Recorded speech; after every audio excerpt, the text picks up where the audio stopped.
مفتی صاحب، بہت سارے حضرات شیئر مارکیٹ میں جانا چاہتے ہیں، چونکہ ہمارا آج کا ٹاپک اور گفتگو کا جو ٹاپک ہے وہ یہی ہے کہ شیئر بازار، how to earn money using share بازار، کہ کس طرح سے ہم شیئر بازار کا استعمال کریں، شیئر مارکیٹ میں کیسے جائیں، کیا طریقہ ہونا چاہیے اس کا، یعنی شیئر بازار میں بزنس کرنے کا کیا طریقہ ہوتا ہے شریعت کے پوائنٹ آف ویو سے، یا کچھ مختصراً آپ سے درخواست کروں گا اس کی وضاحت کریں۔ شیئر مارکیٹ میں اگر کوئی شخص بزنس کرنا چاہے، اپنا ٹریڈنگ کرنا چاہے، جی تو اس کے لیے سب سے پہلے شیئر مارکیٹ کی باریکیوں کو سمجھنا پڑتا ہے۔ جی شیئر مارکیٹ کے چارٹس وغیرہ، ٹیکنیکل انالائسس، فنڈامنٹل انالائسس، یا تو کسی سے سیکھ کر سمجھے، یہ کس طریقے اگر کوئی شخص ان چیزوں کو سیکھ کر سرمایہ کاری کر رہا ہے، شیئر بازار میں انویسٹ کر رہا ہے، تو اس کے لیے شیئر مارکیٹ فائدہ مند ہو سکتا ہے، گارنٹی نہیں ہے، فائدہ مند ہو سکتا ہے، کیونکہ شیئر مارکیٹ بہت زیادہ رسکی مارکیٹ ہے،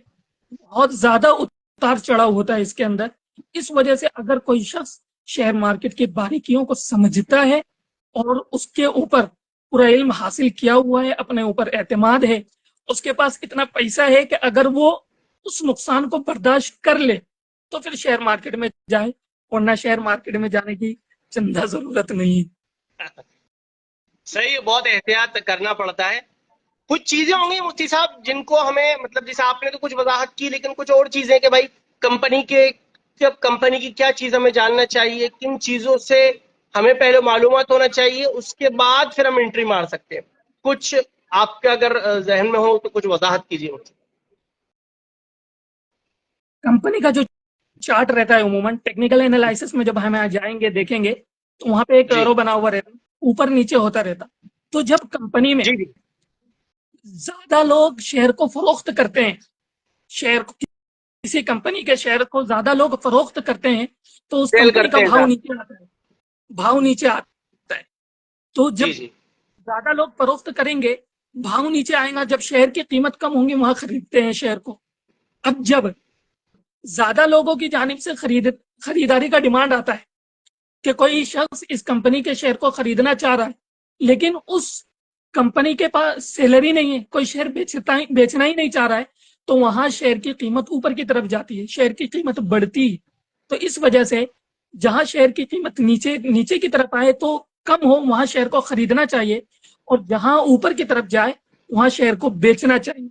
اور دوسری بات یہ دھیان رکھنا چاہیے کہ ہم جس کمپنی میں انویسٹمنٹ کر رہے ہیں اس کمپنی نے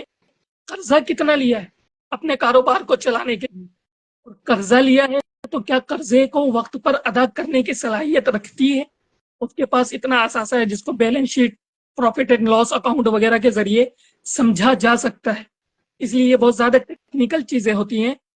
کوئی ماہر ہو، کوئی آدمی نے اس چیز کو مستقل مطالعہ کیا ہو، سیکھا ہو، اس سے معلوم کریں کہ یہ کس طرح کام کرتا ہے، اور اس کے مطابق ہی اس کا انالائز کر کے اس کمپنی کے شیئر کا انتخاب کریں۔ جی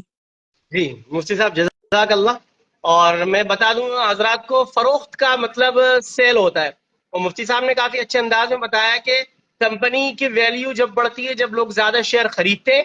اور کمپنی کی ویلیو جب گرتی ہے تو مطلب ہے کہ لوگ شیئر بیچ رہے ہیں اس کے زیادہ۔ ابھی چناؤ سے پہلے بھی ایک کوئی میٹر ہو گیا تھا جس کے اندر شیئر گر رہے تھے، کمپنی کی اسٹاک مارکیٹ ہل گیا تھا، اور بہت ساری چیزیں تھیں۔